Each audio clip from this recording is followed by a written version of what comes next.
Hi ನಮಸ್ತೆ ಎಲ್ಲರಿಗೂ info media ಜಗತ್ತು ಚಾನಲಿನ ಮತ್ತೊಂದು ವಿಡಿಯೋಗೆ ಸುಸ್ವಾಗತ. ಸ್ನೇಹಿತರೆ, ಎಲ್ಲರೂ ಹೇಗಿದ್ದೀರಾ? ಎಲ್ಲರೂ ಚೆನ್ನಾಗಿದ್ದೀರಾ ಅಂದ್ಕೊಂಡಿದ್ದೀನಿ. ನಾನು ಕೂಡ ತುಂಬಾ ಚೆನ್ನಾಗಿದ್ದೀನಿ. ಎಲ್ಲರೂ ಚೆನ್ನಾಗಿದ್ದೀರಾ ಅಂದ್ಕೊಂಡು ಭಾವಿಸ್ಕೊಂಡು ಇವತ್ತಿನ ಒಂದು ವಿಡಿಯೋನ ಶುರು ಮಾಡಿಬಿಡೋಣ. ಇವತ್ತಿನ ಒಂದು ವಿಡಿಯೋದಲ್ಲಿ ಜೂನ್ 15ನೇ ತಾರೀಕು 2026ನೇ ವರ್ಷದಲ್ಲಿ ಸ್ನೇಹಿತರೆ, ಜೂನ್ 15ನೇ ತಾರೀಕು ಶಕ್ತಿಶಾಲಿಯಾದಂತಹ ಭಯಂಕರ ಅಮಾವಾಸ್ಯೆ ಇದೆ. ಈ ಅಮಾವಾಸ್ಯೆಯ ದಿನದಿಂದ ಸಿಂಹರಾಶಿಯವರು ಏನೆಲ್ಲ ಅದೃಷ್ಟದ ಫಲಗಳನ್ನು ಗಳಿಸಲಿದ್ದೀರಿ, ಯಾವುದರ ಬಗ್ಗೆ ಸಿಂಹರಾಶಿಯವರು ಎಚ್ಚರಿಕೆ ವಹಿಸಬೇಕು ಅನ್ನೋದನ್ನ ಕಂಪ್ಲೀಟಾಗಿ ಇದೇ ವಿಡಿಯೋದಲ್ಲಿ ತಿಳಿಸ್ಕೊಡ್ತಾ ಹೋಗ್ತೀನಿ. ಇದನ್ನೆಲ್ಲ ತಿಳ್ಕೋಬೇಕು, ಸಣ್ಣ ಪುಟ್ಟ ಪರಿಹಾರಗಳನ್ನೆಲ್ಲ ಫಾಲೋಅಪ್ ಮಾಡಬೇಕು ಅಂದರೆ ಎಲ್ಲೂ ಕೂಡ ವಿಡಿಯೋನ ಸ್ಕಿಪ್ ಮಾಡಬಾರ್ದು. ಅಂದರೆ ವಿಡಿಯೋನ ಕಟ್ ಮಾಡಿ ಓಡಿಸ್ಕೊಂಡು ಹೋಗಿ ನೋಡ್ತೀನಿ ಅಂದರೆ ಫುಲ್ ಇನ್ಫಾರ್ಮೇಷನ್ ಅರ್ಥ ಆಗಲ್ಲ. ಸೊ ಹಾಗಾಗಿ ಎಲ್ಲ ವಿಡಿಯೋದಲ್ಲೂ ತಿಳಿಸ್ತಾ ಇರ್ತೀನಿ. ಮೊದಲಿಂದ ಕೊನೆ ತನಕ ವಿಡಿಯೋವನ್ನು ವಾಚ್ ಮಾಡಿ, ವಿಡಿಯೋದಲ್ಲಿ ಒಳ್ಳೆಯ ಮಾಹಿತಿ ಸಿಕ್ಕಿದ್ದಲ್ಲಿ ತಪ್ಪದೆ ವಿಡಿಯೋಗೊಂದು ಲೈಕ್ ಕೊಟ್ಟು, ಇನ್ನೂ ನನ್ನ ಚಾನಲ್ನ ಸಬ್ಸ್ಕ್ರೈಬ್ ಮಾಡ್ಕೊಂಡಿಲ್ಲ ಅಂದರೆ ಇನ್ಫಾ ಮೀಡಿಯಾಗೆ ಸಬ್ಸ್ಕ್ರೈಬ್ ಆಗಿ ನಿಮ್ಮ ಅಭಿಪ್ರಾಯಗಳನ್ನು ಕಮೆಂಟ್ ಬಾಕ್ಸಲ್ಲಿ ತಿಳಿಸ್ಬೋದು. ಯಾರೆಲ್ಲ ಸಬ್ಸ್ಕ್ರೈಬ್ ಮಾಡಿಕೊಂಡು ಪ್ರತಿನಿತ್ಯ ವಿಡಿಯೋವನ್ನು ವಾಚ್ ಮಾಡ್ತಾ ಇದ್ದೀರಾ ಅಂಥವರಿಗೆ ಥ್ಯಾಂಕ್ ಯು ಸೋ ಮಚ್ ಅಂತ ಹೇಳ್ತಾ ವಿಡಿಯೋದ ಕಡೆ ಗಮನ ಕೊಟ್ಬಿಡೋಣ. ಹೌದು ಸ್ನೇಹಿತರೆ, ಸಿಂಹ ರಾಶಿಯವರಿಗೆ ಅಂತ ಅಲ್ಲ, 12 ರಾಶಿ ಚಕ್ರದ ಜನರಿಗೆ ಸಾಕಷ್ಟು ಬದಲಾವಣೆಯನ್ನು ನೀಡಲಿರುವಂತಹ ತಿಂಗಳು ಇದೆ ಅಂತಲೇ ಹೇಳ್ಬೋದು. ಜೂನ್ ತಿಂಗಳು ಸಾಂಸ್ಕೃತಿಕ, ಧಾರ್ಮಿಕ ಹಾಗೂ ಆಧ್ಯಾತ್ಮಿಕ ಮಹತ್ವವನ್ನು ಹೊಂದಿದೆ. ಈ ತಿಂಗಳು ಪ್ರಮುಖ ಹಿಂದೂ ವ್ರತಗಳನ್ನು ಹಾಗೂ ಆಧ್ಯಾತ್ಮಿಕ ಆಚರಣೆಗಳನ್ನು ಒಳಗೊಂಡಿದೆ ಅಂತಲೇ ಹೇಳಬಹುದು. ಈ ತಿಂಗಳು ಇನ್ನೊಂದು ಅಂಶವೇನೆಂದರೆ ಅದುವೇ 2026ರ ಅಧಿಕ ಮಾಸವು ಮುಕ್ತಾಯವಾಗುವುದರೊಂದಿಗೆ ಜೂನ್ ತಿಂಗಳಲ್ಲಿ ಆಚರಿಸಬಹುದಾದಂತಹ ಹಬ್ಬಗಳು, ವ್ರತಗಳು ಭಕ್ತರಿಗೆ ಪ್ರಯೋಜನಕಾರಿಯಾಗಿದೆ. ಅಷ್ಟಕ್ಕೂ 2026 ಜೂನ್ ತಿಂಗಳಲ್ಲಿ ಆಚರಿಸಲಾಗುವಂತಹ ವ್ರತಗಳ ಬಗ್ಗೆ ಹೇಳೋದಾದರೆ ಸ್ನೇಹಿತರೆ ಸಾಕಷ್ಟು ಇದೆ. ಅದರಲ್ಲಿ ಜೂನ್ 15ನೇ ತಾರೀಕು ಸೋಮಾವತಿ ಅಮಾವಾಸ್ಯೆ ಕೂಡ ಇದೆ. ಈ ಅಮಾವಾಸ್ಯೆಯ ದಿನದಿಂದ ಸಾಕಷ್ಟು ಬದಲಾವಣೆಯನ್ನು ಪ್ರತಿಯೊಬ್ಬರೂ ನೋಡಲಿದ್ದೀರಿ ಅಂತಲೇ ಹೇಳ್ಬೋದು. ಹಾಗಿದ್ರೆ ಈ ಅಮಾವಾಸ್ಯೆಯ ಮಹತ್ವವೇನು ಅನ್ನೋದನ್ನ ನೋಡೋದಾದರೆ ಸಾಕಷ್ಟು ಬದಲಾವಣೆ, ಸಾಕಷ್ಟು ಸಮಸ್ಯೆಗಳು ಕೂಡ ಎದುರಾಗಲಿದೆ ಸ್ನೇಹಿತರೆ. ಇನ್ನು ಈ ದಿನ ಪೂಜೆ ಆಚರಣೆಗಳ ಬಗ್ಗೆ ಹೇಳೋದಾದರೆ ಸಾಕಷ್ಟು ಮಹತ್ವವನ್ನು ಹೊಂದಿದೆ ಅಂತಲೇ ಹೇಳಬಹುದು. ಏಕೆಂದರೆ ಸನಾತನ ಧರ್ಮದಲ್ಲಿ ಜೂನ್ 15ರಂದು ಬರುವಂತಹ ಅಮಾವಾಸ್ಯೆಗೆ ವಿಶೇಷ ಧಾರ್ಮಿಕ ಮತ್ತು ಆಧ್ಯಾತ್ಮಿಕ ಮಹತ್ವವಿದೆ. ಅಪರೂಪದ ಅಧಿಕ ಮಾಸದಲ್ಲಿ ಹೆಚ್ಚುವರಿ ಚಂದ್ರನ ತಿಂಗಳು ಬರುವಂತಹ ಈ ಅಮಾವಾಸ್ಯೆಯು ಸಾಮಾನ್ಯ ದಿನಗಳಿಗಿಂತ ಆಳವಾದಂತಹ ಪ್ರಾಮುಖ್ಯತೆಯನ್ನು ಹೊಂದಿದೆ. ಇನ್ನು ಅಮಾವಾಸ್ಯೆಯ ಮಹತ್ವ ಮತ್ತು ಆಚರಣೆಗಳನ್ನು ಕೇಳೋದಾದರೆ ಪಿತೃ ಕಾರ್ಯಗಳನ್ನು ಈ ದಿನ ಮಾಡಲಾಗುತ್ತದೆ ಸ್ನೇಹಿತರೆ. ಈ ಪವಿತ್ರ ದಿನದಂದು ಪೂರ್ವಜರ ಪಿತೃಗಳು ಆತ್ಮಗಳಿಗೆ ಪ್ರಾರ್ಥನೆ ಸಲ್ಲಿಸುವುದು, ಪಿತೃತರ್ಪಣ ನೀಡುವುದು, ದಾನ ಧರ್ಮವನ್ನು ಮಾಡುವುದು ಅತ್ಯಂತ ಶ್ರೇಷ್ಠವೆಂದು ನಂಬಲಾಗಿದೆ. ಈ ದಿನ ಪಿತೃಗಳು ಸ್ನೇಹಿತರೆ ಭೂಮಿಗೆ ಇಳಿಯುತ್ತಾರೆ ಅಂತಲೇ ನಂಬಿಕೆ ಇದೆ. ಸೊ ಹಾಗಾಗಿ ಅವರ ಆತ್ಮಗಳಿಗೆ ಸ್ನೇಹಿತರೆ ಪ್ರಾರ್ಥನೆ ಸಲ್ಲಿಸುವುದು ಮತ್ತು ಆತ್ಮಗಳಿಗೆ ಸ್ನೇಹಿತರೆ ಪ್ರಾರ್ಥನೆ ಸಲ್ಲಿಸುವುದರಿಂದ, ತರ್ಪಣ ನೀಡುವುದು, ದಾನ ಧರ್ಮವನ್ನು ಮಾಡುವುದರಿಂದ ಅವರ ಆತ್ಮಕ್ಕೆ ಶಾಂತಿ ಸಿಗಲಿದೆ ಎಂದು ಕೂಡ ಅಪಾರ ನಂಬಿಕೆ ಇದೆ. ಸೊ ಹಾಗಾಗಿ ಸಾಕಷ್ಟು ಈ ದಿನ ಪೂಜೆ ಪುನಸ್ಕಾರಗಳನ್ನು ಅಚ್ಚುಕಟ್ಟಾಗಿ ಮಾಡಲಾಗುತ್ತದೆ. ಇನ್ನು ಸ್ನಾನ ಮತ್ತು ಶುದ್ಧೀಕರಣ ಬಗ್ಗೆ ಹೇಳೋದಾದರೆ ಪವಿತ್ರ ನದಿಗಳಲ್ಲಿ ಅಥವಾ ಮನೆಯಲ್ಲಿ ಗಂಗಾಜಲ ಬೆರೆಸಿದ ನೀರಿನಲ್ಲಿ ಸ್ನಾನವನ್ನು ಮಾಡಿ ಸ್ವಯಂ ಶುದ್ಧೀಕರಣ ಮಾಡಿಕೊಳ್ಳುವುದು ಆಧ್ಯಾತ್ಮಿಕವಾಗಿ ಫಲಪ್ರದವಾಗಿದೆ. ಇನ್ನು ಆಧ್ಯಾತ್ಮಿಕ ಸಾಧನೆ ಬಗ್ಗೆ ಹೇಳೋದಾದರೆ ಈ ದಿನದಂದು ಗ್ರಹಗಳ ಸ್ಥಾನವು ಧ್ಯಾನ ಮಾಡಲು ಮತ್ತು ನಮ್ಮ ಅರಿವನ್ನು ಹೆಚ್ಚಿಸಲು ಸೂಕ್ತವಾದಂತಹ ವಾತಾವರಣವನ್ನು ಸೃಷ್ಟಿಸುತ್ತದೆ. ಈ ಅಮಾವಾಸ್ಯೆಯ ದಿನ ಪೂಜೆ ವಿಧಿವಿಧಾನಗಳನ್ನು ಅಚ್ಚುಕಟ್ಟಾಗಿ ನಾವು ಅನುಸರಿಸಿದ್ದಲ್ಲಿ ಸ್ನೇಹಿತರೆ ಸಾಕಷ್ಟು ಸಮಸ್ಯೆಗಳು ನಿವಾರಣೆಯಾಗಲಿದೆ ಅಂತಲೇ ಹೇಳಬಹುದು. ತಪ್ಪದೆ ಯಾರೆಲ್ಲ ಮಾಡಬೇಕು ಅಂದ್ಕೊಂಡಿದ್ದೀರಾ ಸ್ನೇಹಿತರೆ ದಯವಿಟ್ಟು ಮಾಡಿ. ತೊಂದರೆಗಳೆಲ್ಲವೂ, ಸಮಸ್ಯೆಗಳು ನಿಮ್ಮ ಜೀವನದಲ್ಲಿ ಕಾಡ್ತಿದ್ರೆ ಕಂಪ್ಲೀಟಾಗಿ ಅವೆಲ್ಲವೂ ನಿವಾರಣೆಯಾಗಲಿದೆ ಅಂತಲೇ ಹೇಳಬಹುದು. ಹಾಗಿದ್ರೆ ಈ ದಿನದಿಂದ ಏನೆಲ್ಲ ಅದೃಷ್ಟದ ಫಲಗಳನ್ನು ಸಿಂಹರಾಶಿಯವರು ಗಳಿಸಲಿದ್ದೀರಿ, ಅದು ನಿಮ್ಮ ವ್ಯಾಪಾರದಲ್ಲಾಗಬಹುದು, ವ್ಯವಹಾರದಲ್ಲಾಗ್ಬೋದು, ವೃತ್ತಿ ಜೀವನದಲ್ಲಾಗ್ಬೋದು, ನಿಮ್ಮ ಉದ್ಯೋಗ, ಹೆಲ್ತ್ ಬಗ್ಗೆ ಒಟ್ಟಾರೆಯಾಗಿ ಹೇಳಬೇಕು ಅಂದರೆ ಸಿಂಹರಾಶಿಯವರ ಬದಲಾವಣೆಗಳು ಯಾವ ರೀತಿ ಕಂಡುಬರಲಿದೆ, ಯಾವುದರ ಬಗ್ಗೆ ಸಿಂಹರಾಶಿಯವರು ಎಚ್ಚರಿಕೆ ವಹಿಸಬೇಕು ಅನ್ನೋದನ್ನ ಕಂಪ್ಲೀಟಾಗಿ ತಿಳಿಸ್ಕೊಡ್ತೀನಿ. ಇವಾಗೆಲ್ಲೂ ಕೂಡ ಸ್ಕಿಪ್ ಮಾಡ್ದೇ ಕೊನೆ ತನಕ ವಿಡಿಯೋವನ್ನು ವಾಚ್ ಮಾಡಿ. ಒಳ್ಳೆಯ ಮಾಹಿತಿ ಸಿಕ್ಕಿದ್ದಲ್ಲಿ, ಯೂಸ್ಫುಲ್ ಅನಿಸಿದ್ದಲ್ಲಿ ದಯವಿಟ್ಟು ವಿಡಿಯೋಗೆ ಲೈಕ್ ಮಾಡೋದನ್ನ ಮರೆತಿದ್ರೆ ಲೈಕ್ ಮಾಡಿ. ಸಬ್ಸ್ಕ್ರೈಬ್ ಆಗಿಲ್ಲ ಅಂದರೆ ಇನ್ಫಾ ಮೀಡಿಯಾಗೆ ಸಬ್ಸ್ಕ್ರೈಬ್ ಆಗಿ ನಿಮ್ಮ ಅಭಿಪ್ರಾಯಗಳನ್ನು ಕಮೆಂಟ್ ಬಾಕ್ಸಲ್ಲಿ ತಿಳಿಸ್ಬೋದು. ಯಾರೆಲ್ಲ ಸಬ್ಸ್ಕ್ರೈಬ್ ಮಾಡ್ಕೊಂಡಿದ್ದೀರಾ ಅವ್ರಿಗೆ ಥ್ಯಾಂಕ್ ಯು ಸೋ ಮಚ್ ಅಂತ ಹೇಳ್ತಾ ವಿಡಿಯೋದ ಕಡೆ ಗಮನ ಕೊಡ್ತಾ ಹೋಗೋಣ. ಪರಾಭವ ನಾಮ ಸಂವತ್ಸರದ ಜೂನ್ 15ನೇ ತಾರೀಕು 2026 ಸಿಂಹ ರಾಶಿಯವರಿಗೆ ಅತ್ಯಂತ ಕುತೂಹಲಕಾರಿ ಮತ್ತು ಕ್ರಿಯಾಶೀಲ ತಿಂಗಳಾಗಿ ಎದ್ದು ಕಾಣಲಿದೆ. ನಿಮ್ಮ ರಾಶಿಯು ಬರೋಬ್ಬರಿ 5 ಗ್ರಹಗಳಿಂದ ತೀವ್ರವಾಗಿ ಪ್ರಭಾವಿತವಾಗಲಿದೆ. ವಿಶೇಷವಾಗಿ ಜೂನ್ ತಿಂಗಳಲ್ಲಿ ಗುರು ಭಗವಾನ್ ತನ್ನ ಉಚ್ಚ ಸ್ಥಾನವನ್ನು ಪಡೆಯಲು ನಿಮ್ಮ 12ನೇ ಮನೆಗೆ ವ್ಯಯಸ್ಥಾನಕ್ಕೆ ಪ್ರವೇಶಿಸುತ್ತಾರೆ. 12ನೇ ಮನೆಯು ಖರ್ಚುಗಳನ್ನು ಪ್ರತಿನಿಧಿಸುತ್ತದೆ. ಗುರುವು ಉಚ್ಚನಾಗಿರುವುದರಿಂದ ಈ ಖರ್ಚುಗಳು ಶುಭ ಕಾರ್ಯಗಳು, ಆಸ್ತಿ ಸಂಪಾದನೆ ಅಥವಾ ವಿದೇಶ ಪ್ರಯಾಣದಂತಹ ಲಾಭದಾಯಕ ಉದ್ದೇಶಗಳಿಗಾಗಿ ವಿನಿಯೋಗವಾಗುತ್ತದೆ. ಇದಲ್ಲದೆ ಜೂನ್ 15ರಂದು ನಿಮ್ಮ ರಾಶಿಯ ಅಧಿಪತಿ ಸೂರ್ಯನು ಲಾಭದ ಸ್ಥಾನವಾದಂತಹ 11ನೇ ಮನೆಗೆ ಮಿಥುನಕ್ಕೆ ಸಂಚರಿಸುವುದು ಮತ್ತು ಅನಂತರ ಜೂನ್ 21ರಂದು 10ನೇ ಮನೆಯಲ್ಲಿ ಮಂಗಳನು ದ್ವಿಗ್ಬಲವನ್ನು ಪಡೆಯುವುದು ನಿಮ್ಮನ್ನು ವೃತ್ತಿಪರ ಮತ್ತು ಸಾಮಾಜಿಕವಾಗಿ ಊಹಿಸಲಾದಂತಹ ಎತ್ತರಕ್ಕೆ ಏರಿಸುತ್ತದೆ ಅಂತಲೇ ಹೇಳಬಹುದು. ವಿದೇಶಿ ಅವಕಾಶಗಳು ಕೂಡ ಮತ್ತು ಶುಭ ಖರ್ಚುಗಳು ಕೂಡ ಆಗಬಹುದು ಈ ತಿಂಗಳಲ್ಲಿ. ಜೂನ್ ತಿಂಗಳು ನಿಮ್ಮ 12ನೇ ಮನೆಗೆ ಉಚ್ಚ ಗುರುವಿನ ಪ್ರವೇಶವು ವಿದೇಶಕ್ಕೆ ಪ್ರಯಾಣಿಸುವ ನಿಮ್ಮ ಆಸೆಯನ್ನು ಪೂರೈಸುತ್ತದೆ. ಕುಟುಂಬದ ಆಚರಣೆಗಳು ಮತ್ತು ಶುಭ ಸಮಾರಂಭಗಳಿಗಾಗಿ ನೀವು ಸಂತೋಷದಿಂದ ಹಣವನ್ನು ಖರ್ಚು ಮಾಡುತ್ತೀರಿ. ಲಾಭದ ಸ್ಥಾನದಲ್ಲಿ ಸೂರ್ಯ ಅಂತಲೇ ಹೇಳಬಹುದು. ಜೂನ್ 15ರ ನಂತರ ನಿಮ್ಮ ರಾಶಿಯ ಅಧಿಪತಿ ಸೂರ್ಯನು 11ನೇ ಮನೆಗೆ ಬದಲಾಗುವುದರಿಂದ ಆರ್ಥಿಕ ವಿಜಯ ನಿಶ್ಚಿತ. ನಿಮ್ಮ ಆಸೆಗಳು ಈಡೇರುತ್ತವೆ ಮತ್ತು ಸರ್ಕಾರಿ ಸಂಬಂಧಿತ ಕಾರ್ಯಗಳು ಸುಗಮವಾಗಿ ಪೂರ್ಣಗೊಳ್ಳುತ್ತವೆ ಅಂತಲೇ ಹೇಳಬಹುದು. ಇನ್ನು ವೃತ್ತಿ ಜೀವನದ ಉತ್ತುಂಗ. ಜೂನ್ 21ರಂದು ಮಂಗಳನು ನಿಮ್ಮ ವೃತ್ತಿ ಸ್ಥಾನವಾದಂತಹ 10ನೇ ಮನೆಗೆ ವೃಷಭಕ್ಕೆ ಪ್ರವೇಶಿಸುವುದು ಕೆಲಸದ ಸ್ಥಳದಲ್ಲಿ ನಿಮಗೆ ಸಂಪೂರ್ಣ ಅಧಿಕಾರವನ್ನು ನೀಡುತ್ತದೆ. ಬಡ್ತಿ ಅಥವಾ ಹೊಸ ಜವಾಬ್ದಾರಿಗಳು ನಿಮಗಾಗಿ ಕಾಯುತ್ತವೆ ಅಂತಲೇ ಹೇಳಬಹುದು. ಒಟ್ಟಾರೆಯಾಗಿ ಹೇಳಬೇಕು ಅಂತಂದರೆ ಸ್ನೇಹಿತರೆ, ಸಾಕಷ್ಟು ಬದಲಾವಣೆಯನ್ನು ಅಮಾವಾಸ್ಯೆಯ ದಿನದಿಂದ ನೋಡಲಿದ್ದೀರಿ. ಇದರ ಜೊತೆಗೆ ಸೂರ್ಯ 1ನೇ ಅಧಿಪತಿ, ಅಂದರೆ ಸೂರ್ಯ ಬಂದು ನಿಮ್ಮ ಲಗ್ನಾಧಿಪತಿ, ನಿಮ್ಮ ರಾಶಿಯ ಅಧಿಪತಿಯಾಗಿರುವಂತಹ ಸೂರ್ಯ 10ನೇ ಮನೆ ಮತ್ತು 11ನೇ ಮನೆಯಲ್ಲಿ ಸಂಚಾರವನ್ನು ಮಾಡುತ್ತದೆ. 11ನೇ ಮನೆ ಅಂದರೆ ಸ್ನೇಹಿತರೆ ಜೂನ್ 15ರವರೆಗೆ 10ನೇ ಮನೆಯಲ್ಲಿ ದ್ವಿಗ್ಬಲವನ್ನು ಕಾಯ್ದುಕೊಳ್ಳುತ್ತಾನೆ. ಆ ನಂತರ 11ನೇ ಮನೆಗೆ ಸ್ಥಳಾಂತರಗೊಂಡು ಇಷ್ಟಾರ್ಥಗಳ ಈಡೇರಿಕೆ, ಬೃಹತ್ ಆರ್ಥಿಕ ಲಾಭಗಳು ಮತ್ತು ಸರ್ಕಾರದ ಬೆಂಬಲವನ್ನು ತರುತ್ತಾರೆ. ಇದು ಸೂರ್ಯನ ಸಂಚಾರವಾದರೆ ಸ್ನೇಹಿತರೆ, ಇನ್ನು ಶನಿ 6 ಮತ್ತು 7ನೇ ಅಧಿಪತಿಯಾಗಿರುವಂತಹ ಶನಿ 8ನೇ ಮನೆ ಮೀನರಾಶಿಯಲ್ಲಿ ಯಥಾಸ್ಥಿತಿಯಲ್ಲಿ ಸಂಚಾರವನ್ನು ಮಾಡುತ್ತಾ ಅಷ್ಟಮ ಶನಿಯ ಸಂಚಾರ ಮುಂದುವರಿಯುತ್ತದೆ. ಪಾಲುದಾರಿಕೆಗಳಲ್ಲಿ ಸವಾಲುಗಳು ಮುಂದುವರಿಯಬಹುದು. ಆರೋಗ್ಯದ ಬಗ್ಗೆ ಕಾಳಜಿ ಅಗತ್ಯ ಅಂತಲೇ ಹೇಳಬಹುದು. ಸ್ನೇಹಿತರೆ, ಸಾಕಷ್ಟು ಕೇಳಿರ್ತೀರ ಶನಿ ಮತ್ತು ಗುರು ಬಲ ಚೆನ್ನಾಗಿರಬೇಕು ಅಂತ. ಅದೇ ರೀತಿ ಗುರು 5 ಮತ್ತು 8ನೇ ಅಧಿಪತಿಯಾಗಿರುವಂತಹ ಗುರು 12ನೇ ಮನೆಯಲ್ಲಿ ಉಚ್ಚ ಸ್ಥಿತಿಯಲ್ಲಿ ಜೂನ್ ತಿಂಗಳಲ್ಲಿ ಸಂಚಾರವನ್ನು ಮಾಡುವ ಕಾರಣ ವಿದೇಶ ಪ್ರಯಾಣಗಳು, ಮನೆಯಲ್ಲಿ ಶುಭ ಸಮಾರಂಭಗಳು, ಆಧ್ಯಾತ್ಮಿಕ ಒಲವು ಮತ್ತು ನೆಮ್ಮದಿಯ ನಿದ್ರೆ ಅಂತಲೇ ಹೇಳಬಹುದು. ಇದು ಗ್ರಹಗಳ ಸಂಚಾರ ಮತ್ತು ಗ್ರಹಗಳ ಸ್ಥಾನ ಬದಲಾವಣೆಯಿಂದ ಸಾಕಷ್ಟು ಬದಲಾವಣೆಯನ್ನು ನೋಡಲಿದ್ದೀರಿ.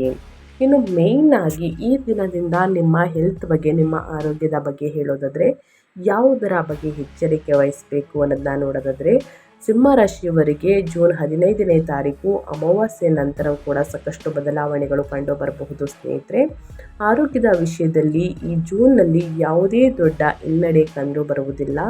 ಅಷ್ಟಮ ಶನಿಯ ಸಣ್ಣ ಪುಟ್ಟ ಒತ್ತಡಗಳ ನಡುವೆಯೂ 12ನೇ ಮನೆಯಲ್ಲಿರುವ ಉಚ್ಚ ಗುರುವು ನಿಮ್ಮ ಆರೋಗ್ಯಕ್ಕೆ ರಕ್ಷಕನಾಗಿ ಕಾರ್ಯನಿರ್ವಹಿಸುತ್ತಾನೆ. ಗುರುವು ನಿಮ್ಮ ಸುಖ ಸ್ಥಾನ 4ನೇ ಮನೆಗೆ, ರೋಗದ ಸ್ಥಾನಕ್ಕೆ ಅಂದರೆ 6ನೇ ಮನೆಗೆ ಮತ್ತು ಆಯುಷ್ಯ ಸ್ಥಾನ ಅಂತಂದರೆ ಸ್ನೇಹಿತರೆ 8ನೇ ಮನೆ ನೇರವಾಗಿ ದೃಷ್ಟಿಸುವುದರಿಂದ ದೀರ್ಘಕಾಲದ ಆರೋಗ್ಯ ಸಮಸ್ಯೆಗಳು ಮರೆಯಾಗಲು ಪ್ರಾರಂಭಿಸುತ್ತವೆ. ಭಯಪಡುವಂತಹ ಅವಶ್ಯಕತೆ ಇಲ್ಲ.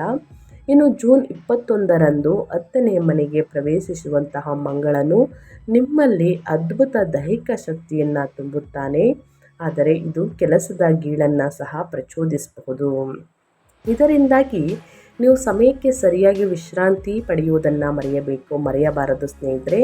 ಮರಿತಾ ಇದ್ದೀರಾ, ಸೊ ಇದರಿಂದ ವಿಶ್ರಾಂತಿಯನ್ನು ತೆಗೆದುಕೊಳ್ಳಿ. ಅತಿಯಾದ ಒತ್ತಡವನ್ನು ಕಡಿಮೆ ಮಾಡಿ. 12ನೇ ಮನೆಯಲ್ಲಿ ಶುಕ್ರನ ಉಪಸ್ಥಿತಿಯು ಸಣ್ಣ ಪುಟ್ಟ ಕಣ್ಣಿನ ಆಯಾಸವನ್ನು ಉಂಟು ಮಾಡಬಹುದು. ಚೆನ್ನಾಗಿ ನೆಮ್ಮದಿಯ ನಿದ್ರೆಯನ್ನು ಮಾಡಬೇಕಾಗುತ್ತದೆ. ಸರಿಯಾದ ವಿಶ್ರಾಂತಿಗೆ ಆದ್ಯತೆ ನೀಡುವುದು ನಿಮ್ಮ ಅಂತಿಮ ರಕ್ಷಣೆಯಾಗಿದೆ. ಪ್ರತಿದಿನ ಲಘು ವ್ಯಾಯಾಮವನ್ನು ಮಾಡಿ. ಸಣ್ಣ ಪುಟ್ಟ ವ್ಯಾಯಾಮವನ್ನು ಮಾಡುವುದರಿಂದ ಸಮಸ್ಯೆಗಳು ಕ್ರಮೇಣವಾಗಿ ಕಡಿಮೆಯಾಗಲಿದೆ. ಸೊ ಹಾಗಾಗಿ ನಿಮ್ಮ ಹೆಲ್ತ್ ಬಗ್ಗೆ ಒಂದು ಕಾಳಜಿಯನ್ನು ವಹಿಸಬೇಕಾಗುತ್ತದೆ. ಇನ್ನು ಅದಾದ ನಂತರ ಸ್ನೇಹಿತರೆ, ಹಣಕಾಸಿನ ಬಗ್ಗೆ ಹೇಳೋದಾದರೆ ನಿಮ್ಮ ಆರ್ಥಿಕ ಸ್ಥಿತಿ ಮತ್ತು ಸಂಪತ್ತು, ನಿಮ್ಮ ಫೈನಾನ್ಸ್ ಬಗ್ಗೆ ಹೇಳೋದಾದರೆ ಸಾಕಷ್ಟು ಬದಲಾವಣೆಗಳನ್ನು ನೋಡಲಿದ್ದೀರಿ. ಅದರಲ್ಲೂ ಕೂಡ ಅಮಾವಾಸ್ಯೆ ಮುಗಿದ ನಂತರ ಆರ್ಥಿಕವಾಗಿ ಈ ತಿಂಗಳು ಹೆಚ್ಚಿನ ಆದಾಯದ ಜೊತೆಗೆ ಸಮಾನವಾದಂತಹ ಖರ್ಚುಗಳು ಮಾದರಿಯನ್ನು ಅನುಸರಿಸುತ್ತದೆ. ನೀವು ಎಷ್ಟು ಆದಾಯವನ್ನು ಸಂಪಾದನೆ ಮಾಡ್ತೀರಾ ಸ್ನೇಹಿತರೆ, ಅಷ್ಟು ಕೂಡ ಖರ್ಚಿದೆ. ಜೂನ್ 15ರ ನಂತರ 11ನೇ ಮನೆಯಲ್ಲಿ ಸೂರ್ಯನ ಸಂಚಾರವು ನಿಮ್ಮ ಆದಾಯದ ಮೂಲಗಳನ್ನು ಅಗಾಧವಾಗಿ ವರ್ಧಿಸುತ್ತದೆ. ಸಮಾಜದಲ್ಲಿ ಹೆಚ್ಚು ಪ್ರಭಾವಶಾಲಿ ವ್ಯಕ್ತಿಗಳ ಮೂಲಕ ನೀವು ಆರ್ಥಿಕ ಲಾಭಗಳನ್ನು ಗಳಿಸುವಿರಿ. ಅದೇ ಸಮಯದಲ್ಲಿ ವ್ಯಯಸ್ಥಾನವಾದಂತಹ 12ನೇ ಮನೆಯಲ್ಲಿ ಉಚ್ಚ ಗುರು ಮತ್ತು ಶುಕ್ರನ ಉಪಸ್ಥಿತಿಯು ನಿಮ್ಮ ಖರ್ಚುಗಳು ಸಹ ಅಷ್ಟೇ ಐಷಾರಾಮಿಯಾಗಿರುತ್ತದೆ ಎಂದು ಗ್ರಹಗಳು ಸೂಚಿಸುತ್ತಿದೆ ಅಂತಲೇ ಹೇಳಬಹುದು. ಹೊಸ ಮನೆ ಖರೀದಿ ಮಾಡಬೇಕು, ವಾಹನವನ್ನು ತೆಗೆದುಕೊಳ್ಬೇಕು ಅಥವಾ ಮನೆಯ ಐಷಾರಾಮಿ ವಸ್ತುಗಳಿಗಾಗಿ ನೀವು ಗಣನೀಯವಾಗಿ ಮೊತ್ತವನ್ನು ವಿನಿಯೋಗಿಸುತ್ತಿದ್ದೀರಿ. ವಿದೇಶಿ ಪ್ರವಾಸಗಳಿಗೆ ಅಥವಾ ಆಪ್ತ ಸಂಬಂಧಿಕರ ವಿವಾಹಗಳಲ್ಲಿ ಪಾಲ್ಗೊಳ್ಳಲು ಸಹ ಹಣ ಖರ್ಚಾಗಲಿದೆ ಸ್ನೇಹಿತರೆ. ಇವೆಲ್ಲವೂ ನಿಮಗೆ ಸಂತೋಷವನ್ನು ತರುವಂತಹ ಸಕಾರಾತ್ಮಕ ಮತ್ತು ತೃಪ್ತಿದಾಯಕ ಖರ್ಚುಗಳಾಗಿವೆ. ಆದರೆ ಮುಂದಿನ ದಿನಗಳಲ್ಲಿ ಹಣಕಾಸಿನ ಪ್ರಾಬ್ಲಮ್ ಎದುರಾಗುವುದಿಲ್ಲ ಅನ್ನೋದು ಏನು ಗ್ಯಾರಂಟಿ ಸ್ನೇಹಿತರೆ. ಸೊ ಹಾಗಾಗಿ ಒಂದು 1000 ರೂಪಾಯಿನ ನೀವು ಸಂಪಾದನೆಯನ್ನು ಮಾಡ್ತಾ ಇದ್ದೀವಿ ಅಂತಂದರೆ ಒಂದು 200-300 ರೂಪಾಯಿನಾದರೂ ನೀವು ಉಳಿತಾಯವನ್ನು ಮಾಡಬೇಕಾಗುತ್ತದೆ. ಇಲ್ಲ ಅಂದರೆ ಸಾಕಷ್ಟು ಸಮಸ್ಯೆಗಳು ಮುಂದಿನ ದಿನಗಳಲ್ಲಿ ಎದುರಾಗಬಹುದು. ಇದರ ಬಗ್ಗೆ ಬಹಳಷ್ಟು ಎಚ್ಚರಿಕೆ ವಹಿಸಿ. ಇನ್ನು ಮುಂದಿನದಾಗಿ ವ್ಯಾಪಾರ ಮತ್ತು ವ್ಯವಹಾರದ ಬಗ್ಗೆ, ಸ್ವಯಂ ಉದ್ಯೋಗದ ಬಗ್ಗೆ ಹೇಳೋದಾದರೆ ಸಿಂಹರಾಶಿಯವರಿಗೆ ಸಾಕಷ್ಟು ಬದಲಾವಣೆಗಳನ್ನು ಕಂಡು ಬರಲಿದೆ ಸ್ನೇಹಿತರೆ. ವ್ಯಾಪಾರಸ್ಥರಿಗೆ ಸಾಗರೋತ್ತರ ವಹಿವಾಟುಗಳನ್ನು ನಿರ್ವಹಿಸಲು ಅಥವಾ ಬಹುರಾಷ್ಟ್ರೀಯ ಕಂಪನಿಗಳೊಂದಿಗೆ ಅಂದರೆ MNCs ಒಪ್ಪಂದಗಳನ್ನು ಅಂತಿಮಗೊಳಿಸಲು ಇದು ಅತ್ಯುತ್ತಮ ಸಮಯವಾಗಿರುತ್ತದೆ. ನಿಮ್ಮ 12ನೇ ಮನೆಯಲ್ಲಿ ಉಚ್ಚ ಗುರು ಮತ್ತು ಶುಕ್ರನ ಸಂಯೋಜನೆಯು ಆಮದು ರಫ್ತು, ಔಷಧ ಮತ್ತು ಆನ್ಲೈನ್ ವ್ಯವಹಾರಗಳಲ್ಲಿ ತೊಡಗಿರುವವರಿಗೆ ಅನಿರೀಕ್ಷಿತ ಗ್ರಾಹಕರ ದಟ್ಟಣೆಯನ್ನು ಆಕರ್ಷಿಸುತ್ತದೆ. ನಿಮ್ಮ ಲಾಭಾಧಿಪತಿಯಾದ ಬುಧನು ಜೂನ್ 22ರವರೆಗೆ ತನ್ನದೇ ಆದಂತಹ 11ನೇ ಮನೆಯಲ್ಲಿ ಬಲವಾಗಿ ನೆಲೆಸಿರುವುದರಿಂದ ಹೊಸ ಹೂಡಿಕೆಗಳನ್ನು ಆಕರ್ಷಿಸಲು ನಿಮ್ಮ ಸಂವಹನ ಕೌಶಲ್ಯ ಮತ್ತು ಚುರುಕಾದ ಬುದ್ಧಿಶಕ್ತಿಯನ್ನು ನೀವು ಬಳಸಿಕೊಳ್ಳುತ್ತೀರಿ. ಆದಾಗ್ಯೂ 7ನೇ ಮನೆಯಲ್ಲಿ ರಾಹು ಮತ್ತು 8ನೇ ಮನೆಯಲ್ಲಿ ಶನಿ ಇರುವುದರಿಂದ ವ್ಯಾಪಾರಕ್ಕೆ ಹೊಸ ಪಾಲುದಾರರನ್ನು ತರುವ ಬದಲು ಎಲ್ಲ ನಿಯಮಗಳನ್ನು ಕಾಗದ ಮೇಲೆ ಸ್ಪಷ್ಟವಾಗಿ ದಾಖಲಿಸಿ ಅಥವಾ ಪರಿಶೀಲಿಸಿ ಸ್ನೇಹಿತರೆ, ಆನಂತರವೇ ಒಪ್ಪಂದಕ್ಕೆ ಬರಬೇಕಾಗುತ್ತದೆ. ಇನ್ನು ಪರಿಣಿತರ ಸಲಹೆಗಳನ್ನು ತೆಗೆದುಕೊಳ್ಬೇಕು. ಯಾಕಂದರೆ ಯಾರನ್ನೂ ಕೂಡ ವ್ಯಾಪಾರ, ವ್ಯವಹಾರ, ಸ್ವಯಂ ಉದ್ಯೋಗದಲ್ಲಿ ಕುರುಡರಾಗಿ ನಂಬೇಡಿ ಸಿಂಹರಾಶಿಯವರು. ಇನ್ನು ಮುಂದಿನದಾಗಿ ಹೇಳೋದಾದರೆ ಸ್ನೇಹಿತರೆ, ವೃತ್ತಿ ಜೀವನ ಮತ್ತು ಉದ್ಯೋಗದ ಬಗ್ಗೆ, ನಿಮ್ಮ ಕೆರಿಯರ್ ಮತ್ತು ಜಾಬ್ ಬಗ್ಗೆ ಹೇಳೋದಾದರೆ ಏನೆಲ್ಲ ಬದಲಾವಣೆಯನ್ನು ಸಿಂಹರಾಶಿಯವರು ನೋಡಲಿದ್ದೀರಿ ಅಂದರೆ, ಈ ತಿಂಗಳು ಸಿಂಹರಾಶಿಯವರ ವೃತ್ತಿಪರ ಜೀವನಕ್ಕೆ ಪ್ರಬಲವಾದಂತಹ ಆಸ್ತಿಯಾಗಿ ಕಾರ್ಯನಿರ್ವಹಿಸುತ್ತದೆ. ತಿಂಗಳ ಆರಂಭದಲ್ಲಿ ನಿಮ್ಮ 10ನೇ ಮನೆಯಲ್ಲಿ ಸಂಚರಿಸುತ್ತಿರುವಂತಹ ನಿಮ್ಮ ರಾಶಿಯ ಅಧಿಪತಿ ಸೂರ್ಯನು ಕೆಲಸದಲ್ಲಿ ನಿಮ್ಮ ಅಧಿಕಾರವನ್ನು ಖಚಿತಪಡಿಸುತ್ತಾನೆ. ಆದಾಗ್ಯೂ ಅತ್ಯಂತ ನಿರ್ಣಾಯಕ ಬದಲಾವಣೆಯು ತಿಂಗಳ ಅಂತ್ಯದ ವೇಳೆಗೆ ತೆರೆದುಕೊಳ್ಳುತ್ತದೆ. ಜೂನ್ 21ರಂದು ನಿಮ್ಮ ಯೋಗಕಾರಕ ಮಂಗಳನು ವೃತ್ತಿ ಸ್ಥಾನವಾದಂತಹ 10ನೇ ಮನೆಗೆ ಋಷಭಕ್ಕೆ ಪ್ರವೇಶಿಸುವುದು ನಿಮ್ಮಲ್ಲಿ ಅಪಾರ ಧೈರ್ಯ ಮತ್ತು ಅಚಲವಾದ ದೃಢ ನಿಶ್ಚಯವನ್ನು ತುಂಬುತ್ತದೆ. 10ನೇ ಮನೆಯಲ್ಲಿ ಮಂಗಳನು ಸಂಪೂರ್ಣ ದ್ವಿಗ್ಬಲವನ್ನು ಪಡೆಯುತ್ತಾನೆ ಅಂತಲೇ ಹೇಳಬಹುದು. ನೀವು ಕೈಗೊಳ್ಳುವಂತಹ ದಿಟ್ಟ ಹೆಜ್ಜೆಗಳು ನಿಮ್ಮ ಸಂಸ್ಥೆಗೆ ಗಮನಾರ್ಹ ಲಾಭವನ್ನು ತಂದುಕೊಡುತ್ತದೆ. ಜೂನ್ 15ರಂದು ಸೂರ್ಯನು ಲಾಭದ ಸ್ಥಾನವಾದಂತಹ 11ನೇ ಮನೆಗೆ ಪ್ರವೇಶಿಸಿದ ನಂತರ ನಿಮ್ಮ ಕಠಿಣ ಪರಿಶ್ರಮಕ್ಕೆ ತಕ್ಕಂತೆ ಅರ್ಹವಾದಂತಹ ಬಡ್ತಿ ಅಥವಾ ವೇತನ ಹೆಚ್ಚಳವನ್ನು ನೀವು ಪಡೆದುಕೊಳ್ಳಲಿದ್ದೀರಿ. ನಿಮ್ಮ ಲಗ್ನದಲ್ಲಿರುವ ಕೇತು ಮತ್ತು 8ನೇ ಮನೆಯಲ್ಲಿರುವ ಶನಿಯು ಕೆಲವರು ನಿಮ್ಮ ವಿರುದ್ಧ ಪಿತೂರಿ ಮಾಡಬಹುದು ಎಂದು ಸೂಚಿಸಿದರು. ನಿಮ್ಮ ಪರವಾಗಿರುವಂತಹ ಅಗಾಧವಾದ ಗ್ರಹ ಬಲವು ಅವರ ಸೋಲನ್ನು ಖಚಿತಪಡಿಸುತ್ತದೆ. ಒಟ್ಟಾರೆಯಾಗಿ ವೃತ್ತಿ, ವ್ಯಾಪಾರ, ವ್ಯವಹಾರದಲ್ಲಿ ಮತ್ತು ನಿಮ್ಮ ಆರೋಗ್ಯದಲ್ಲಿ ಏನೆಲ್ಲ ಬದಲಾವಣೆಯನ್ನು ನೋಡಲಿದ್ದೀರಿ, ಯಾವುದರ ಬಗ್ಗೆ ಬಹಳಷ್ಟು ಎಚ್ಚರಿಕೆ ವಹಿಸಬೇಕು ಅನ್ನೋದನ್ನ ಕಂಪ್ಲೀಟಾಗಿ ತಿಳಿಸ್ಕೊಟ್ಟಿದ್ದೀನಿ. ಇನ್ನು ಮುಂದಿನದಾಗಿ ಹೇಳೋದಾದರೆ ನಿಮ್ಮ ವೈಯಕ್ತಿಕ ಸಂಬಂಧಗಳು, ಒಟ್ಟಾರೆಯಾಗಿ ಕೌಟುಂಬಿಕ ಜೀವನದ ಬಗ್ಗೆ ಹೇಳೋದಾದರೆ ನಿಮ್ಮ ವೈಯಕ್ತಿಕ ಜೀವನವು ಸಿಂಹ ರಾಶಿಯವರಿಗೆ ಅಸಾಧಾರಣವಾಗಿ ಸ್ನೇಹಿತರೆ ನಿಮ್ಮ ಜೀವನದಲ್ಲಿ ಪ್ರಣಯಭರಿತವಾಗಿ ಬದಲಾಗಲಿದೆ. ಈ ತಿಂಗಳಿಂದ ಜೂನ್ 8ರಂದು ಶುಕ್ರನು ನಿಮ್ಮ 12ನೇ ಮನೆಗೆ ಪ್ರವೇಶಿಸಿ ಉಚ್ಚ ಗುರುವಿನೊಂದಿಗೆ ಸೇರುವುದರಿಂದ ವಿವಾಹಿತ ದಂಪತಿಗಳ ನಡುವಿನ ಪ್ರೀತಿ ಮತ್ತು ಬಾಂಧವ್ಯವು ಉತ್ತುಂಗಕ್ಕೇರುತ್ತದೆ. ನಿಮ್ಮ ಸಂಗಾತಿಯೊಂದಿಗೆ ದೂರದ ಪ್ರಯಾಣಗಳು ಅಥವಾ ಶಾಂತಿಯುತ ವಿಹಾರ ಯಾತ್ರೆಯನ್ನು ನೀವು ಯೋಜಿಸಬಹುದು.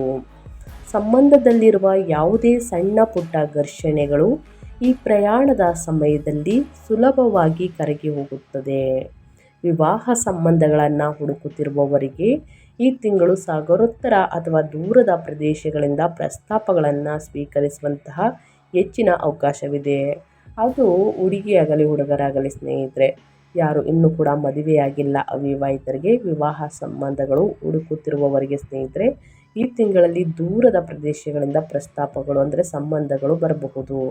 ಅಷ್ಟು ಅವಕಾಶವಿದೆ ಅಂತಲೇ ಹೇಳಬಹುದು. ಒಟ್ಟಾರೆ ಕೌಟುಂಬಿಕ ವಾತಾವರಣವು ಆಹ್ಲಾದಕರ, ರೋಮಾಂಚಕ ಮತ್ತು ಸಂಭ್ರಮದಿಂದ ಕೂಡಿರುತ್ತದೆ.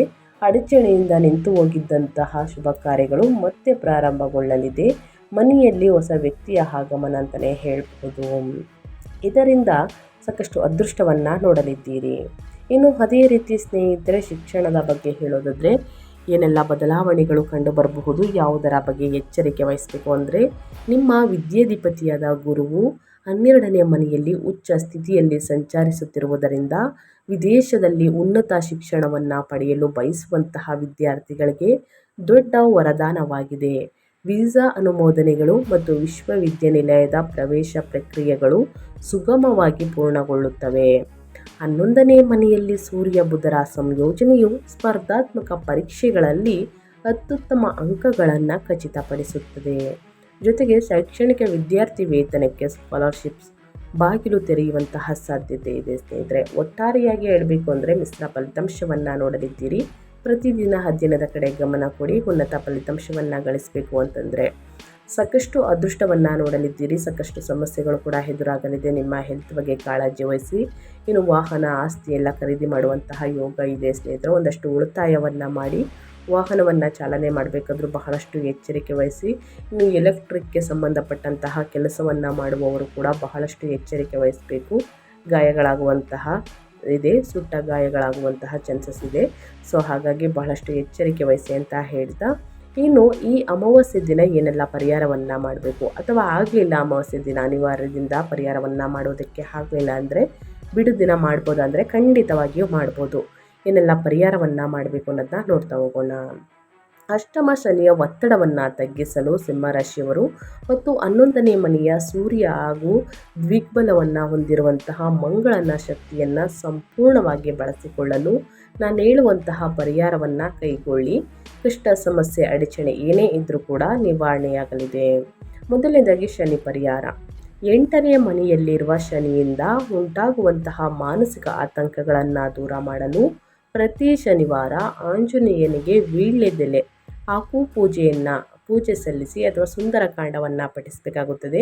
ಇನ್ನು ಶನಿವಾರದಂದು ಶನಿ ದೇವರಿಗೆ ಎಳ್ಳೆಣ್ಣೆಯಿಂದ ತೈಲಾಭಿಷೇಕವನ್ನು ಮಾಡಿಸಿ ಶನಿ ಸ್ತೋತ್ರವನ್ನು ಹೇಳಿ ಸಣ್ಣ ಪುಟ್ಟ ಪರಿಹಾರವನ್ನು ಮಾಡಬೇಕಾಗುತ್ತದೆ. ಕಪ್ಪು ವಸ್ತುಗಳನ್ನು ದಾನ ಮಾಡುವುದು, ಸಾಸಿವೆ, ಕಪ್ಪು ಎಳ್ಳನ್ನು ದಾನ ಮಾಡುವುದು, ಈ ರೀತಿ ದಾನ ಮಾಡುವುದರಿಂದ ನಿಮ್ಮ ಆರೋಗ್ಯದಲ್ಲಿರುವಂತಹ ಸಮಸ್ಯೆಗಳು ಕ್ರಮೇಣವಾಗಿ ಕಡಿಮೆಯಾಗಲಿದೆ. ಇನ್ನು ಸೂರ್ಯನ ಆರಾಧನೆ. ಜೂನ್ 15ರ ನಂತರ 10ನೇ ಮನೆಯ ಸೂರ್ಯನು ನೀಡುವಂತಹ ಆರ್ಥಿಕ ಅದೃಷ್ಟವನ್ನು ದ್ವಿಗುಣಗೊಳಿಸಲು ಪ್ರತಿದಿನ ಮುಂಜಾನೆ ತಾಮ್ರದ ಪಾತ್ರೆಯಿಂದ ಸೂರ್ಯ ದೇವರಿಗೆ ಅಗ್ರವನ್ನು ನೀಡಿ. ತಾಮ್ರದ ಪಾತ್ರೆ ಇರಲಿಲ್ಲ ಅಂತಂದರೆ ಸ್ನೇಹಿತರೆ, ಮಾಮೂಲಿ ಪಾತ್ರೆ ಎಲ್ಲಾದರೂ ಕೂಡ ನೀವು ತಾಮ್ರ ಪಾತ್ರೆ ಎಲ್ಲ ಅಂದರೂ ಮಾಮೂಲಿ ಪಾತ್ರೆ, ಅಲ್ಯೂಮಿನಿಯಂ ಪಾತ್ರೆ ಯಾವುದಲ್ಲಾದ್ರೂ ಸ್ನೇಹಿತರೆ ಸ್ವಚ್ಛವಾಗಿ ತೊಳೆದು ಆನಂತರ ಸೂರ್ಯ ದೇವರಿಗೆ ಅಗ್ರವನ್ನು ನೀರನ್ನು ಅರ್ಪಿಸಿ ನೀರಿನಲ್ಲಿ ಕುಂಕುಮ ಮತ್ತು ಬೆಲ್ಲವನ್ನು ಮಿಶ್ರಣ ಮಾಡಿ ಅಗ್ರವನ್ನು ನೀಡಬಹುದು. ಇನ್ನು ದಾನ ಧರ್ಮ. ಈ ದಿನ ಸಾಕಷ್ಟು ದಾನ ಧರ್ಮಗಳನ್ನು ಮಾಡುವುದು ಬಹಳ ಶ್ರೇಷ್ಠ.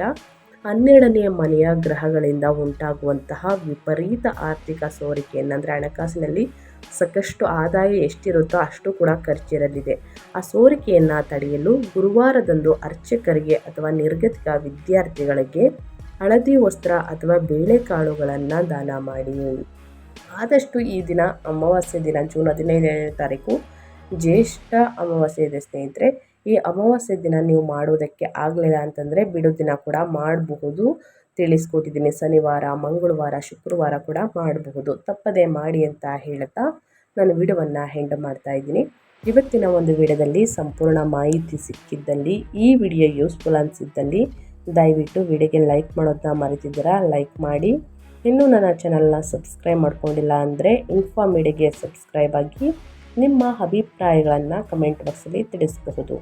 ಯಾರೆಲ್ಲ ಸಬ್ಸ್ಕ್ರೈಬ್ ಮಾಡಿಕೊಂಡು ಪ್ರತಿನಿತ್ಯ ವಿಡಿಯೋ ವಾಚ್ ಮಾಡ್ತಿದ್ದೀರಾ ಅಂಥವರಿಗೆ ಥ್ಯಾಂಕ್ ಯು ಸೋ ಮಚ್ ಅಂತ ಹೇಳ್ತಾ, ನಿಮಗೂ ಮತ್ತು ನಿಮ್ಮ ಕುಟುಂಬಕ್ಕೆ ತುಂಬಾ ಒಳ್ಳೆಯದಾಗಲಿ, ಶಿವನ ಆಶೀರ್ವಾದ, ಶನಿದೇವರ ಆಶೀರ್ವಾದ ನಿಮ್ಮ ಮೇಲಿರಲಿ ಅಂತ ಹೇಳ್ತಾ ಮತ್ತೊಂದು ವಿಡಿಯೋ ಜೊತೆ ಮತ್ತೊಂದು ಹೊಸ ಭವಿಷ್ಯದಲ್ಲಿ ಸಿಗ್ತೀನಿ. Thank you for watching.